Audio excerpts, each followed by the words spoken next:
Saudação, caro internauta! Seja bem-vindo a mais uma edição do estudo da lição da Escola Sabatina, aqui no nosso canal Luz no Escuro.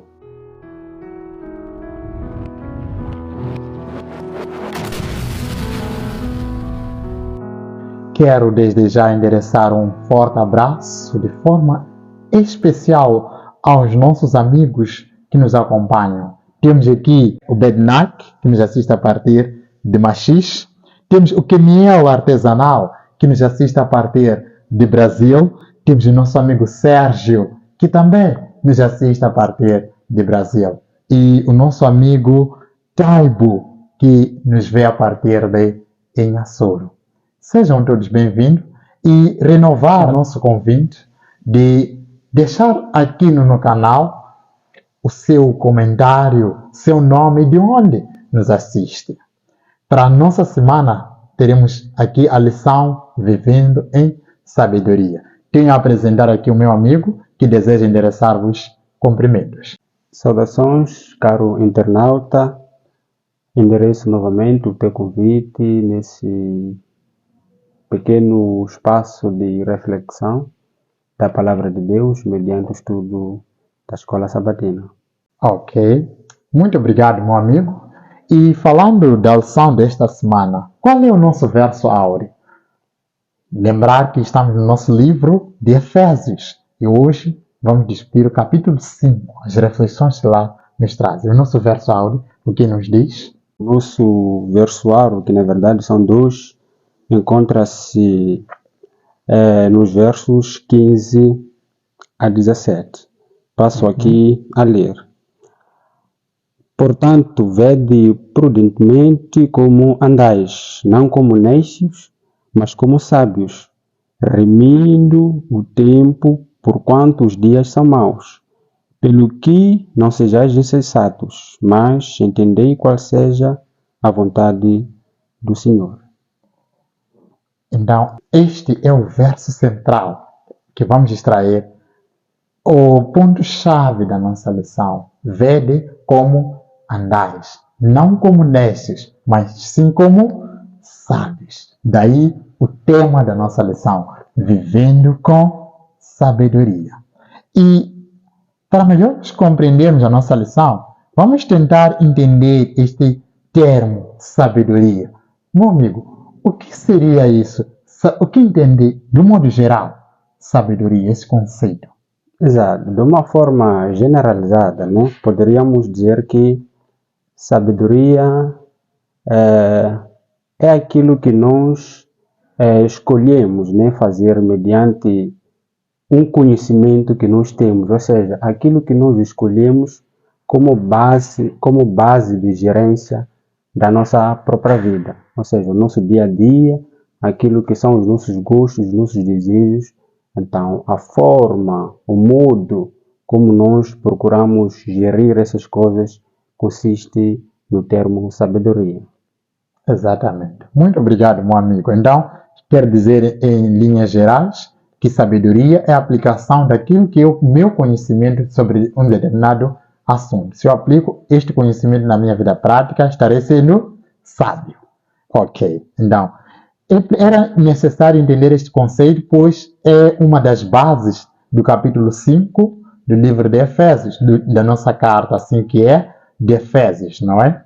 Ele começa no verso 1 e até verso 21, que será o nosso foco. E o apóstolo Paulo levanta esse aspecto de sabedoria e levanta um outro aspecto que tem a ver com andar na luz como filhos da luz. Será também um ponto a debater nesta lição. E por fim, vemos se há uma relação entre a sabedoria, a salvação e a adoração. Então, voltando ao nosso aspecto inicial, na perspectiva do apóstolo Paulo, o que ele entende, como é que ele apresenta essa questão de sabedoria? Vimos aí que ele divide essa questão em duas partes, não é? Então, na sua ótica, o que ele apresenta aos Efésios e, por extensão, a nós como sabedoria?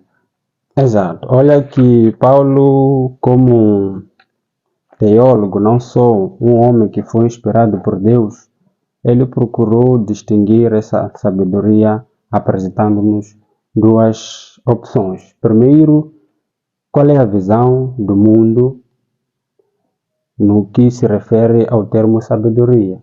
E também qual é a visão divina, nesse caso, para aplicar no termo sabedoria. Então, essa é a maior diferença que Paulo procura empregar para que nos ensine, né? Mediante essa carta que ele escreveu aos Efésios, e que também podemos, sim, como sendo a Bíblia aplicável até os dias eternos, como também mensagem aplicada a nós nos dias de hoje. Exato. Então, ele apresenta a sabedoria em duas vertentes, Exato. na perspectiva do homem e na perspectiva divina, não é? Ele vai dizendo aí que sabedoria na perspectiva do homem consiste em a idolatria própria, de uma forma sintética, não é? Estamos a dizer que o foco central aí sou eu. De forma concreta, podemos aplicar isso na nossa vida, não é? Se eu sou sábio, significa que eu vou usar da minha vida da melhor forma que eu acho que é bom, não é? Aproveitar ao máximo. Essa é a expressão que nós temos usado geralmente, não é? Aproveitar cada oportunidade que aparece para divertir-me, para acumular bens, não é? Eu aplico bem a administração das minhas coisas de modo a ter riqueza, acumular riqueza. Então, assim, o nosso mundo define sabedoria. Agora, na perspectiva divina, eu gostaria de entender no conceito de Deus. O que é mesmo sabedoria? Exato. Olha que o Paulo, no versículo 15, ele diz que, começando de lá do início, ele quando começa dizendo que temos que ter cuidado com a maneira como nós vivemos, e ele também exorta que devemos viver não como tolos, mas sim como sábios, Então, aí é que se encontra a maior distinção, olhando já para a perspectiva divina do que é sabedoria, Se formos a prestar atenção no versículo final, ele diz que por esta razão, nesse caso no versículo 17, diz que pelo que não sejais incessados, mas entendei qual seja a vontade do Senhor. Ou seja, aí é que jaz a maior diferença da sabedoria humana e a sabedoria divina. Ou seja, eu, mediante o conhecimento que eu tenho, como é que eu escolho gerenciar a minha vida? Se é para o temor do Senhor ou para a minha própria glória. Ou seja, a sabedoria divina implica andar estritamente com aquilo que é a vontade de Deus. Ao contrário daquilo que ele diz sobre a insensatez, ou tolice, que é andar mediante aquilo que eu acho que é certo para mim, é bom para mim, e se for assim, eu posso fazer. Então, aí é que jaz a maior diferença entre a sabedoria do homem e a sabedoria de Deus. Então, na perspectiva do apóstolo Paulo, sabedoria, na perspectiva divina, consiste em submeter-me à vontade de Deus, em cumprir segundo as suas orientações. Isso tem a ver também com a cosmovisão cristã, com a cosmovisão bíblica, não é? E a cosmovisão do mundo que nós temos, a visão pessoal do mundo, que vem diferenciar esse aspecto. Então, se eu tenho uma visão divina do mundo, então terei princípios que vão me guiar a andar de acordo com a vontade de Deus. E andando assim, eu estarei sendo assim que é sábio, não é? E dentro desse aspecto, ele levanta um outro ponto, não é? Que está no verso 8, no nosso capítulo 5. Filhos da luz. E, portanto, devemos andar na luz. Podemos ler e buscarmos entender o que ele quer nos transmitir com esta mensagem. Exato. O verso 8, do nosso capítulo 5, diz o seguinte: porque noutro tempo eras trevas, mas agora sois luz no Senhor. andai como filhos da luz. Exatamente. O que ele pretende nos transmitir com esta mensagem? Exato. Se formos a prestar atenção de como o nosso estudo, ou seja, o escritor nos introduz a esse estudo, ele nos traz uma visão muito mais clara de como podemos perceber isso. Ele conta uma história, né, de um certo leiloador, né? Ele que estava a vender ou a leiloar um certo vaso em que ele pensava ser um vaso francês antigo, né? E olha que o preço que ele datou para aquele objeto foram apenas $200. Porém, surgiram aí dois compradores. E ele sabendo o verdadeiro valor, ou seja, ele sabendo, tendo conhecimento do que exatamente era aquele objeto, ele preferiu comprar por aquele preço, mas com o objetivo de fazer o quê? De ser mais vantajoso nesse negócio, né? Ou seja, enquanto que o leiloador pensava que o vaso custava apenas $200, chegou-se à conclusão de que realmente aquele tratava-se de um antigo, né? Um tecido árabe que valia em torno de 6,5 milhões de dólares, né? Então, ele faz uma questão no final. Qual é a diferença entre aquela pessoa que estava a vender aquele vaso e aqueles compradores, né? E aí chegou-se à conclusão de que realmente a diferença é do conhecimento do valor daquele objeto. Exato. Ou seja, o que é que nós damos mais valor, né? Naquilo que é o nosso dia a dia, que é o nosso viver, né? Então, sendo filhos da luz, né? Conforme aqui perguntou, né? O que é que significaria necessariamente, né? Ou seja, vivendo como filhos da luz. Isso poderíamos pensar de uma forma assim superficial que como é que nós podemos fazer isso, estando inseridos dentro do mundo em que acontece tanta coisa que infelizmente se formos a querer comparar é mais coisa má do que boa. Mas aqui Paulo exorta os efésios que devem, né, andar na luz, porque agora, né, são filhos da luz. Ou seja, nós como cristãos, né, quando conhecemos a palavra de Deus, aceitamos essa verdade, nós temos aquela tendência, assim como dizia a lição passada, depois de sermos moldados, olha que Paulo pega um outro aspecto, que é andar, ou seja, deve haver uma distinção de mim e aquele que se diz que não é cristão. Como é que isso pode acontecer? O termo luz já diz, já responde, né? Uma luz, quando você acende uma luz numa escuridão, a tendência é desaparecer a escuridão, mas também existe também uma outra perspectiva. Eu posso estar nessa escuridão, mas por causa da luz de alguém, eu posso ter a capacidade de ver ou de descobrir que eu realmente estou numa escuridão, porque caso não houvesse essa luz, eu jamais poderia descobrir. Por isso que andar na luz, né, para terminar, significa mesmo, pela minha forma de viver, eu tenho que fazer o quê? Não porque eu falo, mas sim de uma forma notória, de uma forma simples, automática, a minha vida deve refletir aquilo que a pessoa que eu estou a seguir, nesse caso que é Cristo. Exato. Exatamente. E talvez realçar em cima do seu ponto, que nos traz sobre filhos da luz. Portanto, andais como filhos, andais na luz. Assim ele coloca. Isso é prático, não é? É prático. Antes de conhecer o Evangelho, eu tinha um certo estilo de vida, não é? Para mim, eu nem era condenado pela sociedade ter uma namorada, entre aspas, aqui, como estou em Machis, poderia ter uma outra na província de Gás, ou mesmo aqui na Machis ter mais de uma. a sociedade, na verdade, até ia me aplaudir. Eu sou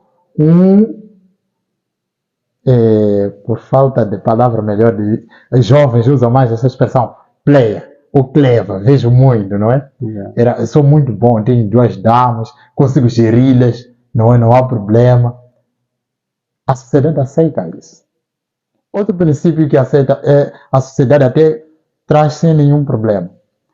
Diz, meu amigo, você pode manter intercurso, não é? Com qualquer mulher, desde que observe os cuidados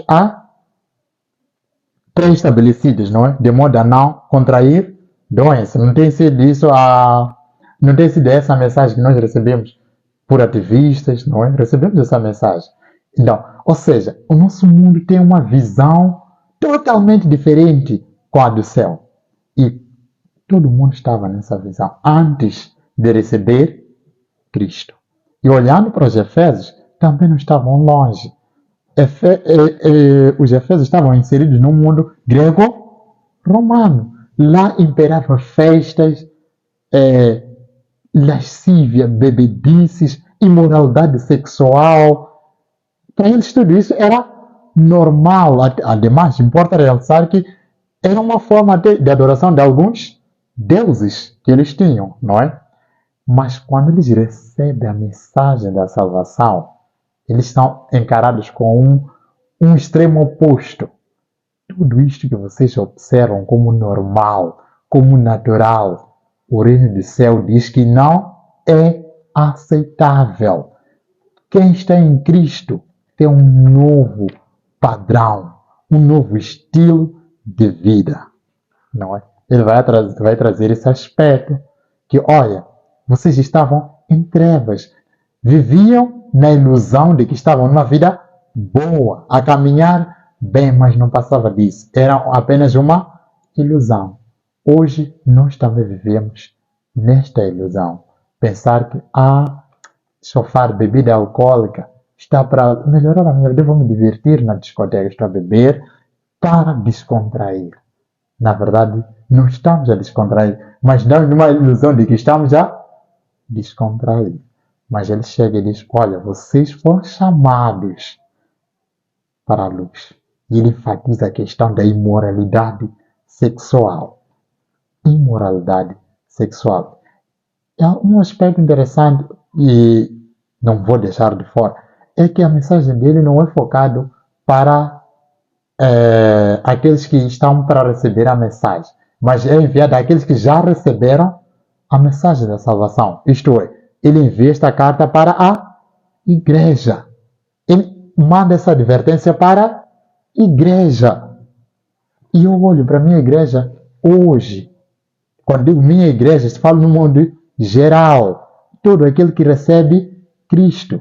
Temos a mesma situação. Eu chego na igreja com minhas calças jeans apertadinhas, com meus casacos apertados e realçando bíceps, meninas com saias que infelizmente deixam muito a desejar, que olhando para aquela irmã da igreja, aquele irmão da igreja, com aquele que vem da discoteca, eu não consigo distinguir nada, não há nenhuma diferença. Então ele diz, não, vocês devem apresentar uma estrita diferença, como filhos da luz. Tem que haver uma diferença entre aquele que está nas trevas e aquele que está na luz. Então, por favor, irmãos, andem na luz. Essa é a mensagem. E como é que é andar na luz? O verso 1 nos diz, sede imitadores de Deus, de Cristo, de Deus. Então, eu tenho como alguém que foi resgatado, que já anda na luz, ser imitador de Cristo. O que eu faço? Tem que estar em consonância com o estilo de vida de quem? De Cristo.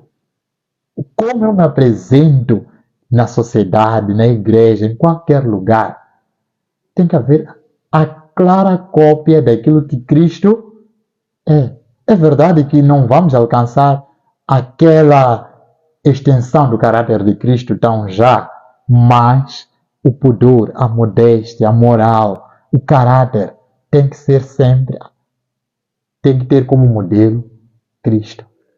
Esse é o realce que ele nos traz, que eu também pude colher desse ponto que ele nos apresenta.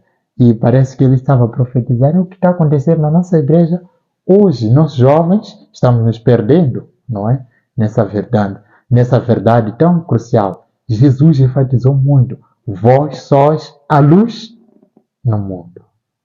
E o meu amigo aqui colocou muito bem a questão em si. Quando uma luz é apresentada, a escuridão tem que desaparecer. E nós fomos chamados para isso. Ao chegar num lugar onde é treva, eu tenho que iluminar. De modo que aquele que também estava nas trevas consiga enxergar o amor de Cristo, consiga enxergar o chamado de Cristo, consiga ver uma vida transformada pelo poder de Cristo. E isso é visto nos nossos atos. Por isso ele diz: temos que andar como sábios e não como nécio. Todo aquele que é guiado pela sabedoria humana, a Bíblia nos descreve como aqueles que são tolos, nécios, porque vivem na ilusão das coisas e não na sua realidade. Agora, não sei se temos... temos esse aspecto aqui, que eu gostaria de explorar com o meu amigo aqui também. Salvação, adoração. Tem alguma coisa a ver com a sabedoria? Exato. Olha só que antes, né, de chegar ao aspecto de salvação e adoração, Paulo aqui menciona um aspecto muito importante para entender essa questão de sabedoria. Sim. O que é que ele diz? Ele no verso 16, concretamente, ele fala de aproveitar bem o tempo. Em outras palavras, remir o tempo. Ou seja, eu como alguém que estou a viver, estou inserido num mundo, um mundo tão cruel, um mundo tão ruim como esse, cheio de tanta maldade. Eu como uma pessoa sóbria, que Paulo já nos exortou, né, nos versos anteriores, eu vou saber onde pisar, onde não pisar. Ou seja, uma pessoa que está sóbria, sabe que esse caminho, se for andar, encontrar um obstáculo, tem a tendência de fazer o quê? De mudar de rota. Então, e ele aplica esse termo que eu gostaria também de contextualizar muito mais para nós os jovens, por exemplo, né? Nós temos aquela tendência de seguir aquilo que são as nossas emoções, os nossos desejos, aquilo que a pessoa diz ou sente no momento, né? Vivemos numa época muito sentimentalista, emocionalismo, podemos muito ver até, infelizmente, no âmbito cristão, está inserido esse aspecto de emocionalismo, ou seja, usar a emoção como forma de tomar uma certa decisão, fazer uma certa coisa. Mas olha que Paulo diz ao contrário disso, né? Nós temos que aproveitar a cada oportunidade que nós vamos ter durante esse tempo que nós vamos ter para aplicar o quê? Aquele conhecimento que nós temos para que vai gerenciar e chegarmos naquilo que é o termo sabedoria, né?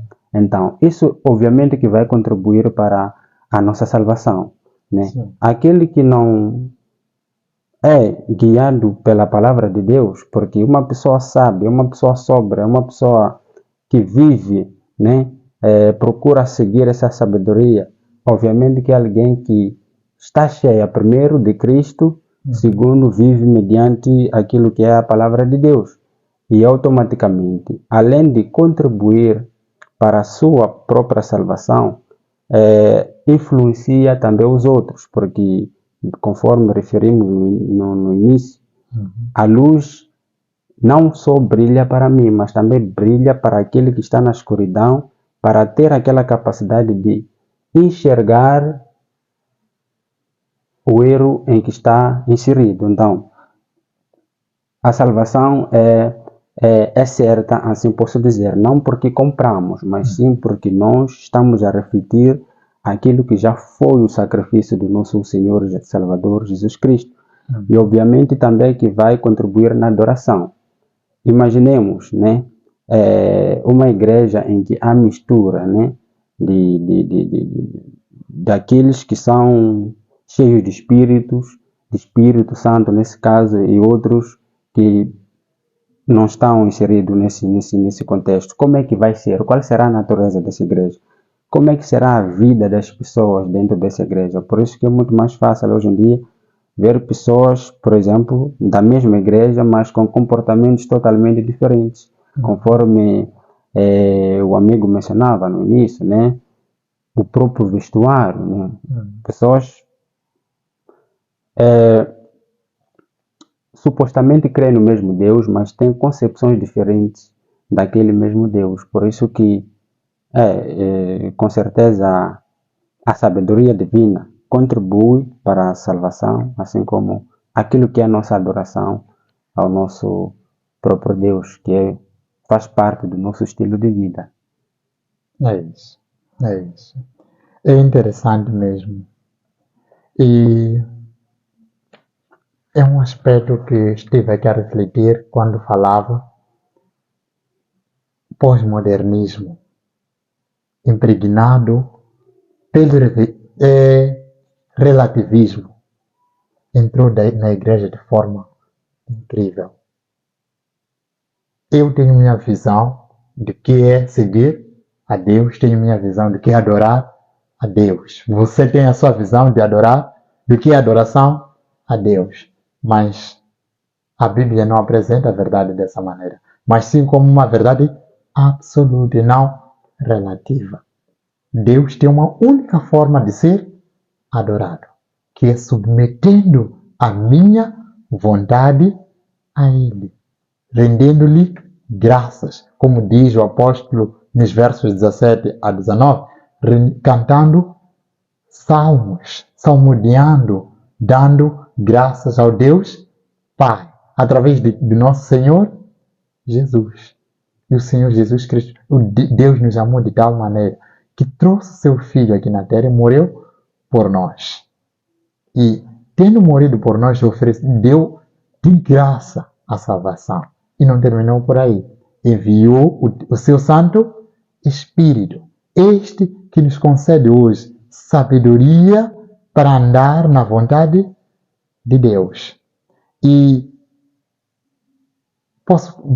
vou pedir pegar ponte, não é, desse conceito, indo ao sábio Salomão, no seu livro Provérbios, capítulo 3, versículos 5 e 6. Ele nos traz uma mensagem que é muito relevante para a nossa lição de hoje.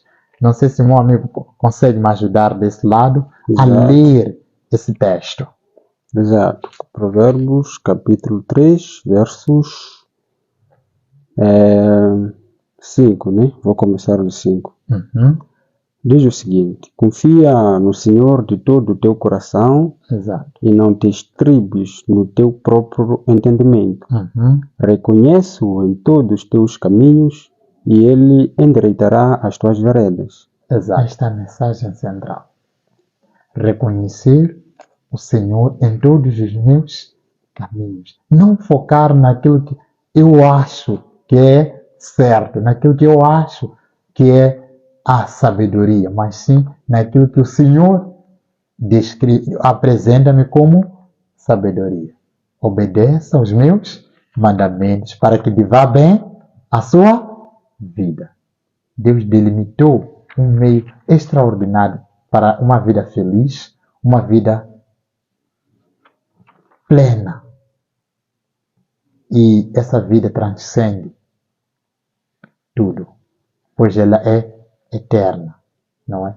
Ela traz uma vida, traz uma percepção real do que é ser feliz, do que é adorar a Deus e nos faz compreender quem é verdadeiramente o nosso Deus.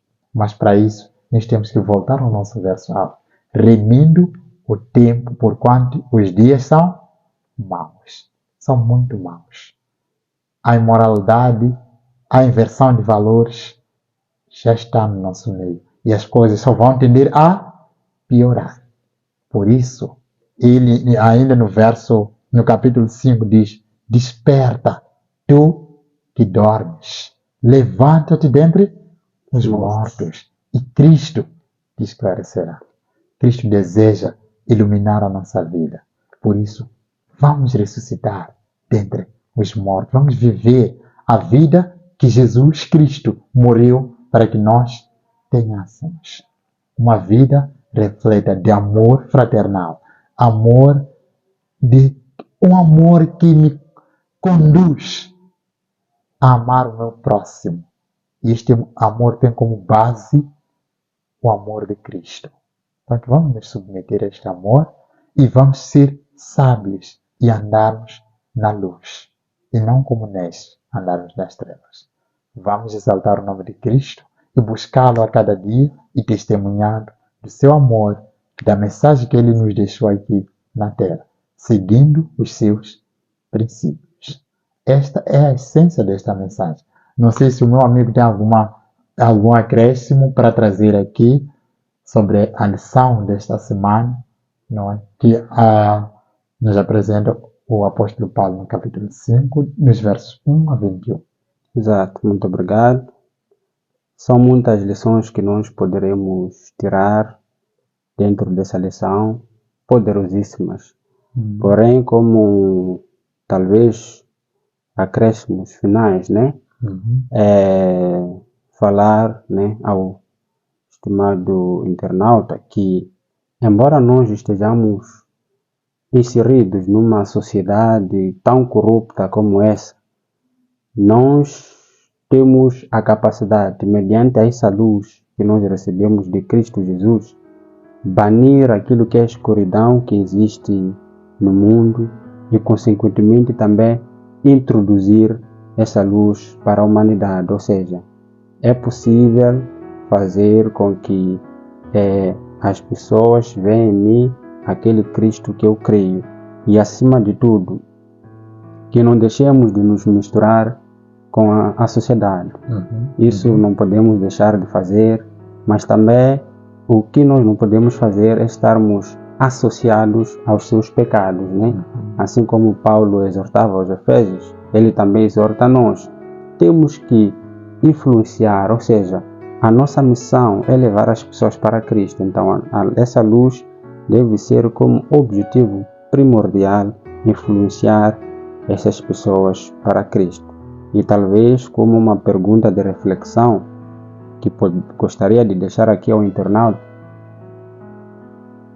perguntar qual é o elemento central que gere a tua vida. Tudo quanto você faz, tudo quanto você escolhe, tudo quanto seja comer, seja beber, seja andar, seja vestir, para quem é a glória? É para ti ou para Deus? Ou seja, o objetivo central da tua vida está centralizado em quem?